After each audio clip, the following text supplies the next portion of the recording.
முட்டைகோஸ் இருந்தால் evening snacks பசங்களுக்கு நல்லா சுட சுட இந்த போண்டா வந்து செஞ்சு கொடுங்க. எல்லாருமே விருப்பமாக சாப்பிடுவாங்க. ரொம்ப சூப்பராக இருக்கும். சட்டுன்னு செஞ்சிடலாம்.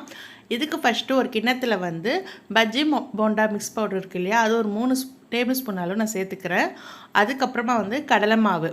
அப்படி உங்ககிட்ட இந்த பஜ்ஜி போண்டா மிக்ஸ் பவுடர் இல்லைன்னா கடலை மாவு கூட அரிசி மாவு சேர்த்தும் செய்யலாம்.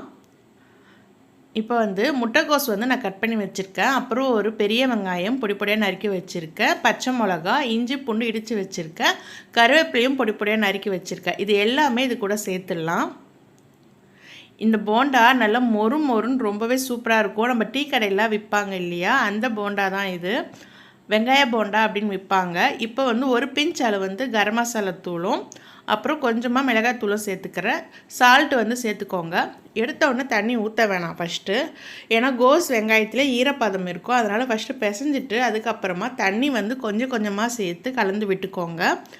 இந்த மாவோட கலவை வந்து ரொம்ப தண்ணியாக இருக்கக்கூடாது. போண்டா நம்ம பிடிச்சு பார்த்தா மாவை அந்த ஷேப் வரணும், அவ்வளோதான். இப்போ கொதிக்கிற எண்ணெயில் இது சின்ன சின்னதாக நம்ம போண்டா ஷேப்பில் போட்டு எடுத்துக்கலாம். இது கரெக்டான ஷேப்பில் வந்து போடக்கூடாது. இந்த போண்டா வந்து கொஞ்சம் இப்படி தான் பார்க்க வந்து எடக்கு மடக்காக இருக்கணும். அப்போ தான் இப்போ நல்லாயிருக்கும் சாப்பிட்றதுக்கு. நீங்கள் கடைகளை பார்த்தா டீ கடை பார்த்தீங்கன்னாவே தெரியும், இந்த மாதிரி தான் விற்பாங்க. இப்போ சுட சுட போண்டா வந்து ரெடி. போண்டாவோட பெஸ்ட்டு பார்ட்னர் பார்த்தீங்கன்னா டீ தான். டீ இல்லாமல் போண்டா எப்படி சாப்பிட முடியும்? அதனால் இஞ்சி தட்டி போட்டு டீயும் போட்டு வச்சாச்சு. சுட சுட போண்டா, சூடான இஞ்சி டீ.